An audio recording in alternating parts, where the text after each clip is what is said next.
आबलोली आणि खोडदे गावातील ग्रामदेवता श्री नवलाई देवीच्या पालखी भेटीचा सोहळा उत्साहात संपन्न। कोकणातील शिमगा उत्सवाला धार्मिक आणि सांस्कृतिक महत्त्व आहे। गुहागर तालुक्यातील आबलोली आणि खोडदे गावातील ग्रामदेवता श्री नवलाई देवीच्या पालखी भेटीचा सोहळा मोठ्या उत्साहात पार पडला। तिन्ही बहिणींच्या गळा भेटीचा पारंपरिक सोहळा ढोल ताशांच्या गजरात, फटाक्यांच्या आतिषबाजीत आणि भक्तांच्या जयघोषात रंगला होता। फाल्गुन पौर्णिमेच्या दिवशी होणारा होम यंदा ग्रहणामुळे 4 मार्च रोजी पहाटे करण्यात आला। पालखी भेटीचा हा सोहळा पाहण्यासाठी आबलोली खोडदे पंचक्रोशीतील भाविक मोठ्या संख्येने उपस्थित होते। संदेश कदम, संवाद मराठी लाईव्ह, गुहागर।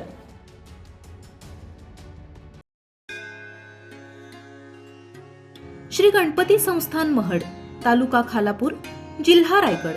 श्री वरद विनायकाच्या भक्तांसाठी भक्त निवासाची सोय, स्वच्छता आणि 24 तास गरम पाणी, सीसीटीव्हीची नजर। आगाऊ नोंदणीसाठी संपर्क करा 02192 26 69 12 72 76 47 38 54।